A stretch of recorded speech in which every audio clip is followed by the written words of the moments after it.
पाकिस्तान ने अफगानिस्तान में तालिबान को सत्ता तक पहुंचाने में भी मदद की थी, लेकिन आज वही तालिबान पाकिस्तान का ब्लड प्रेशर बढ़ा रहा है। आज भारत की सोशल मीडिया पर काफी देर तक तालिबान ट्रेंड होता रहा।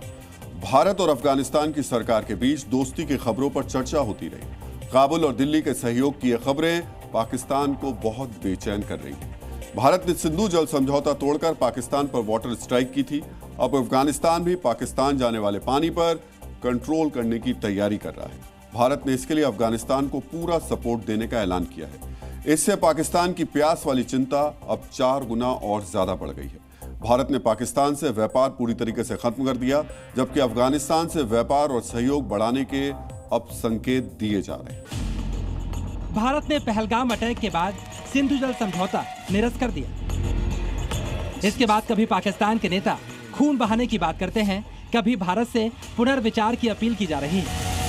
इस कंफ्यूजन के बीच पाकिस्तान के लिए एक और बुरी खबर अफगानिस्तान से है। अब तालिबान सरकार भी 2 नदियों पर बांध बनाकर पाकिस्तान का पानी रोकने जा रही है। अफगानिस्तान ने काबुल नदी और कुनार नदी पर बांध बनाने की योजना बनाई है। काबुल नदी पाकिस्तान के खैबर पख्तूनख्वा प्रांत की जीवन रेखा कही जाती है। काबुल नदी के पानी का इस्तेमाल इस्लामाबाद में भी होता है। काबुल नदी से पाकिस्तान को लगभग 17 से 18 क्यूबिक मीटर पानी मिलता है। अब अफगानिस्तान काबुल नदी पर लालंदर शाहतूत बांध परियोजना बनाने जा रहा है और इस बांध परियोजना के लिए भारत ने वित्तीय मदद देने का ऐलान किया है, जबकि कुनार नदी पर अफगानिस्तान खुद बांध बनाएगा।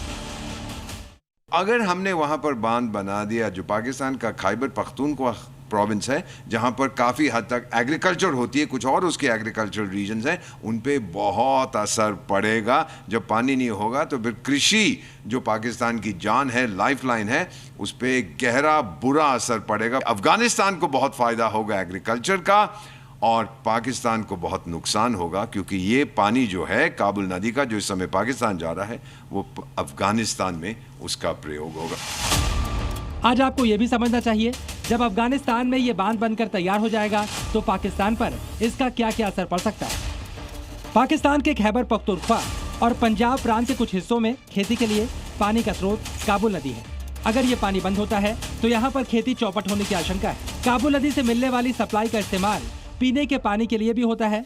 पानी रुका तो इन इलाकों में पीने के पानी की उपलब्धता भी घट जाएगी। बांध बनाकर पाकिस्तान का पानी रोककर अफगानिस्तान पाकिस्तान से विवादित मुद्दों पर डील भी कर सकता है, जिससे दोनों देशों के बीच राजनीतिक तनाव बढ़ाता है। भारत के साथ पाकिस्तान ने सिंधु जल समझौता किया था, लेकिन अफगानिस्तान के साथ पाकिस्तान ने कोई जल संधि नहीं की।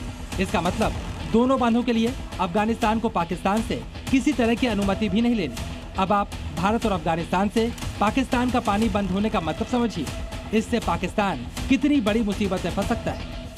भारत सिंधु जल समझौते के तहत झेलम, चिनाब और सिंधु का पानी पाकिस्तान में जाने देता है, जो पाकिस्तान के 75 से 80% कृषि और पीने के पानी का स्रोत है। अगर भारत सिंधु जल संधि का पूर्णतः या आंशिक रूप से पालन नहीं करता, यानी पाकिस्तान को मिलने वाला झेलम, चिनाब और सिंधु नदी का पानी रोकता है या इसे मोड़ देता है, तो इसका सीधा असर पाकिस्तान की खेती, पेयजल और हाइड्रो पावर पर पड़ेगा। वहीं अफगानिस्तान काबुल नदी पर बड़े बांध बना लेता है और पानी को रोकता है, तो पाकिस्तान का 7 से 10% पानी प्रभावित होगा, जिससे खैबर पख्तूनख्वा और इस्लामाबाद में सूखा पड़ सकता है। यानी भारत और अफगानिस्तान अगर पाकिस्तान पर सम्मिलित वाटर स्ट्राइक करते हैं तो पाकिस्तान की चुनौती बढ़नी तय है। एक तरफ भारत पाकिस्तान से व्यापार बंद कर चुका है, वहीं अफगानिस्तान को मदद पहुंचाने के लिए व्यापार बढ़ाने की योजना भी है। एक दिन पहले भारत के विदेश मंत्री एस जयशंकर ने अफगानिस्तान के विदेश मंत्री से फोन पर बात की। आपको शायद पता ना हो कि तालिबान सरकार बनने के बाद ये भारत और अफगानिस्तान के बीच मंत्री स्तर का पहला संपर्क। अब भारत ने अफगानिस्तान के ड्राई फ्रूट से भरे 160 ट्रकों को भारत आने की अनुमति भी दे दी है। अफगानिस्तान की जो सरकार है, तालिबान, उनके विदेश मंत्री से हमारे विदेश मंत्री ने भी बात की थी, क्योंकि पाकिस्तान कह रहा था जी भारत की मिसाइलें जाके अफगानिस्तान में गिरी हैं, बकवास कर रहे थे, दरार डालने की कोशिश कर रहे थे। अफगानिस्तान ये समझ गया है कि अगर हमारा एक मित्र है जिस पे हम भरोसा कर सकते हैं, वो अमेरिका नहीं है, वो चीन नहीं है, वो पाकिस्तान नहीं है, वो रूस नहीं है, वो भारत है। दोनों देशों के बीच कई मुद्दों पर सहयोग की बात भी चल रही है, यानी भारत अब अफगानिस्तान में दमदार वापसी करने जा रहा है।